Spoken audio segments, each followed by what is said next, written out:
हर हर महादेव। आज है 12 फरवरी और आज है माघी पूर्णिमा का अमृत स्नान। यहाँ पर देख सकते हैं प्रयागराज महाकुंभ में अचानक बहुत ज़्यादा भीड़ बढ़ चुकी है और लोग आ रहे हैं यहाँ पर लगातार स्नान करने के लिए।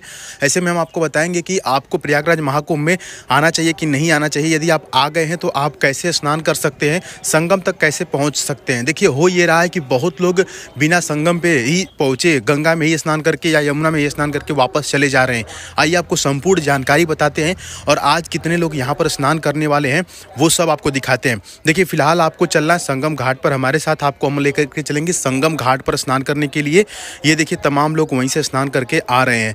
एक्चुअली हो रही ये रहा है कि कई जगह बैरिकेटिंग बना दिया गया। ये देखिए संगम द्वार है और संगम द्वार से जब आप घुसेंगे तभी आप संगम घाट तक पहुँच पाएंगे, नहीं तो आपको गंगा जी में ही स्नान करवा दिया जाएगा या कि फिर यमुना में ही स्नान करवा दिया जाएगा। आइए देखते हैं कैसे हम आपको लेकर के चलते हैं यहाँ पर संगम घाट तक। देखिए प्रयागराज में कभी भी भीड़ बेकाबू हो सकती है, तो ऐसे में यदि आपके साथ आपके छोटे बच्चे या बुजुर्ग हैं या महिलाएं हैं तो आप एक कागज़ पे अपना नाम, मोबाइल नंबर और एड्रेस लिख करके उनके पॉकेट या पर्स में ज़रूर डाल दें, ताकि इस भीड़ में अगर वो खो जाए तो कोई भी पुलिस वाला या कोई भी सहयोगी उनको आप तक पहुंचा सके और फ़ोन करके आपको बता सके। देखिए महाकुंभ आप आइएगा तो यहाँ से गंगा जल घर पे ज़रूर लेकर के जाइएगा। इसके लिए आप घर से कोई डब्बा ला सकते हैं, क्योंकि यहाँ पर यदि डब्बा खरीदेंगे तो कम से कम 150 से 200 रुपये आपको देना पड़ेगा। आपको बता दें कि संगम घाट से आप मिट्टी भी घर पे ले जा सकते हैं। कोई प्लास्टिक लेकर के आइए, क्योंकि यहाँ पर प्लास्टिक नहीं मिलेगा, प्लास्टिक मुक्त ये है यहाँ पर, ठीक है। प्लास्टिक नहीं मिल रही है तो आप कोई भी कागज़ या प्लास्टिक में यहाँ की मिट्टी ज़रूर लेकर के जा सकते हैं, जिसको अपने घर में जो कि छिड़काव करेंगे या कि फिर उसको रखेंगे तो वहाँ से घर पर जो है कि आपके शुद्ध माहौल रहेगा। और ये देखिए संगम घाट पे हम लोग पहुंच चुके हैं और अभी जिस साइड से हम लोग जा रहे हैं थोड़ा सा यहाँ पर राहत है, लेकिन फिलहाल जैसे ही हम संगम नोच पर पहुंचेंगे वहाँ पर बहुत ज़्यादा भीड़ दिखने वाली है।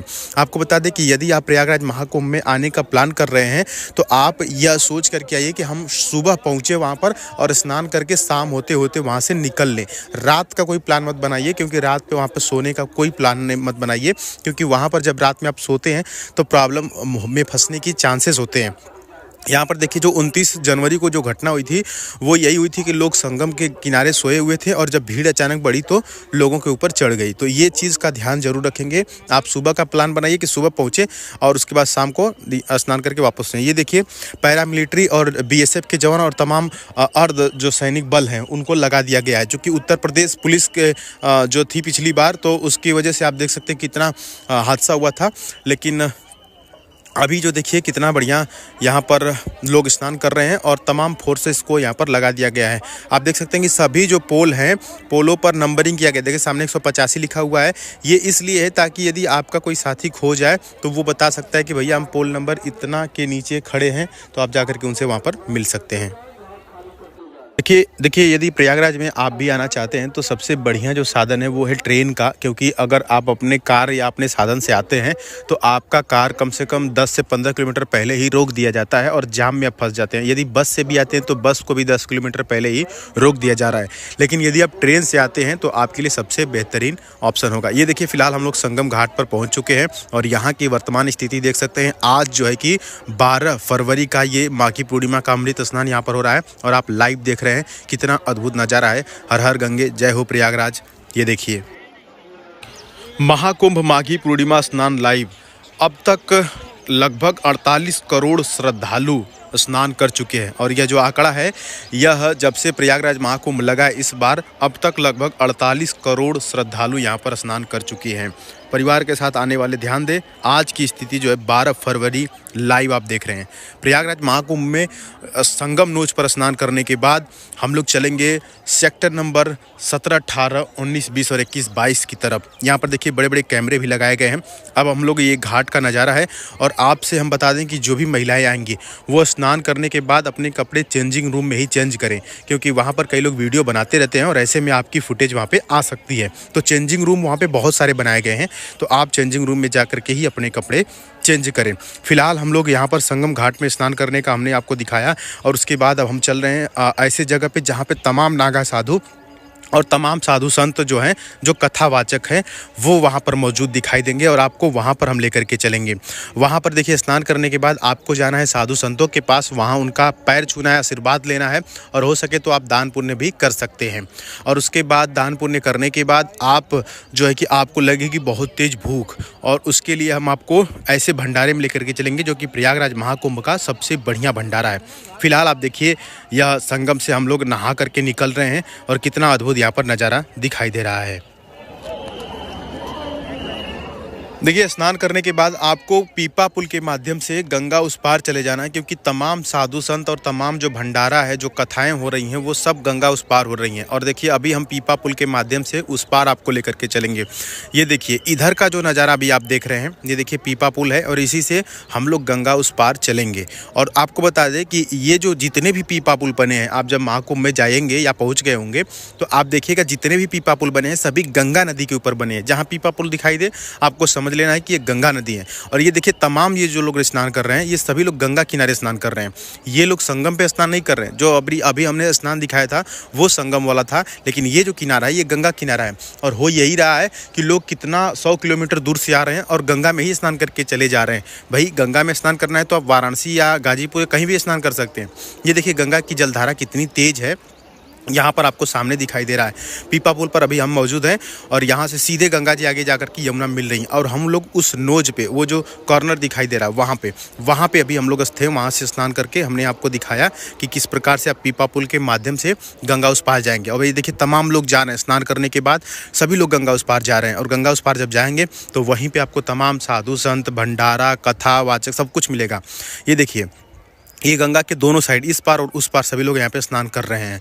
तो ये गंगा पे स्नान करने के लिए आप नहीं जा रहे हैं, इस चीज़ का ज़रूर ध्यान दीजिएगा, क्योंकि संगम घाट का अपना अलग महत्व है। संगम पर ही जाना है और संगम पर जाने के लिए आपको संगम द्वार से ही घुसना है।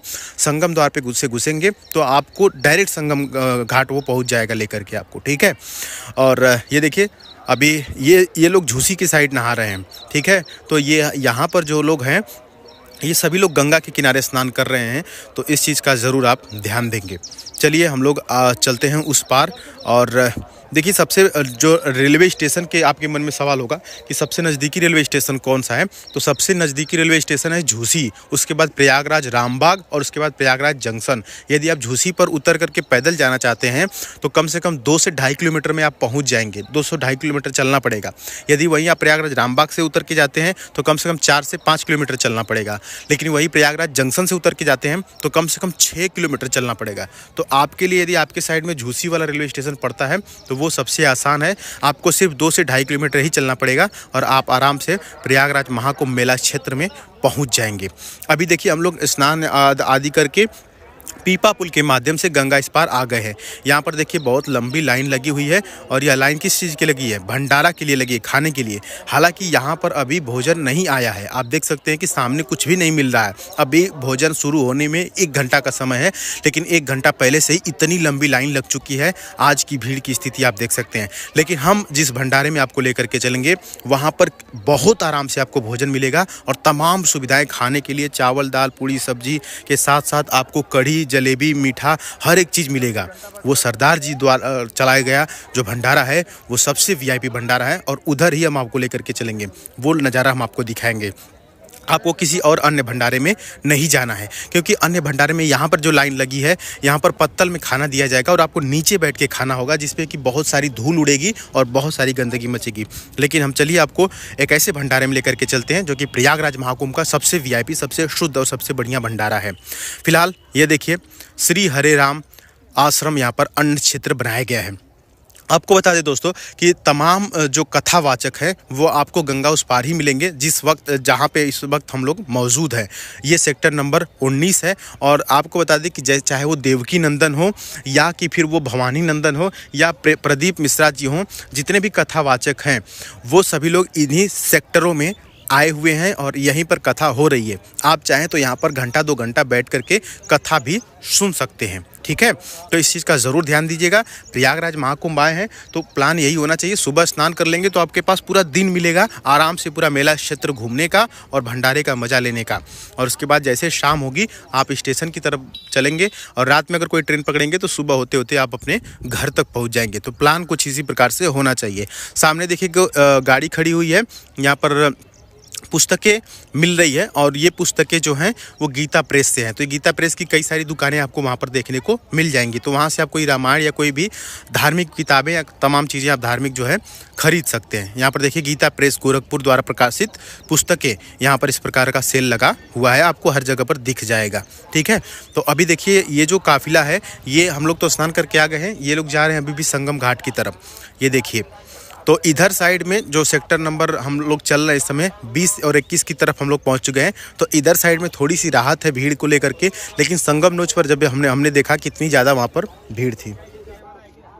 यदि अभी आप प्रयागराज महाकुंभ में नहीं हैं या जाने का प्लान बना रहे हैं तो आपको बता दें कि 15 से 20 तारीख के बीच में बहुत राहत मिलेगी, आपको ट्रेन में सीट भी मिल जाएगी, आराम से जा पाएंगे। तो यदि आपके साथ बुजुर्ग हैं या महिलाएं हैं तो आप कोशिश करिए कि 15 से 20 के बीच में, 15 फरवरी से लेकर के 20 के बीच में आप जाएँ, क्योंकि 20 के बाद फिर जो महाशिवरात्रि है उसके लिए भीड़ बढ़ने लगेगी। तो महाशिवरात्रि से पहले यानी 20 के बाद भीड़ बढ़ने लगेगी। चलिए फिलहाल हम लोग आ गए हैं उस भंडारे में जिसकी हम बात कर रहे थे। आप देखिए कितना यहाँ पर इत्मीनान से बैठा करके सरदार जी द्वारा यहाँ पर भोजन कराया जा रहा है।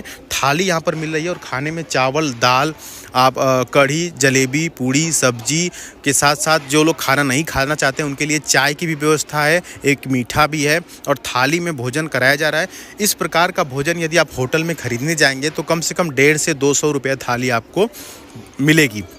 और यहाँ पर देखिए, और खाना खाने के बाद थाली भी आपको नहीं धोना है, थाली यहाँ पर रख देंगे, सरदार जी द्वारा ही थाली धोई जा रही है और धो करके वहाँ पर आपको साफ़ सुथरा थाली मिल जाएगी और जिसमें कि आप जा कर के आसानी से भोजन कर सकते हैं। और आप देख सकते हैं यहाँ पर धूल के कण भी आपको नहीं दिखाई देंगे, कितना साफ़ सफाई है और कितना बढ़िया यहाँ पर माहौल बना हुआ है। तो ऐसे में आप ज़रूर प्रयागराज महाकुंभ आकर के भोजन करें। और सरदार जी द्वारा जो है ये भंडारा चलाया जा रहा है, इन लोगों का यही रिक्वेस्ट है कि आप जो है कि थाली में चावल का एक भी दाना नहीं छोड़ें और ना ही एक भी रोटी का टुकड़ा छोड़ें, क्योंकि वो अनाज बहुत मेहनत से उगाते हैं, ठीक है।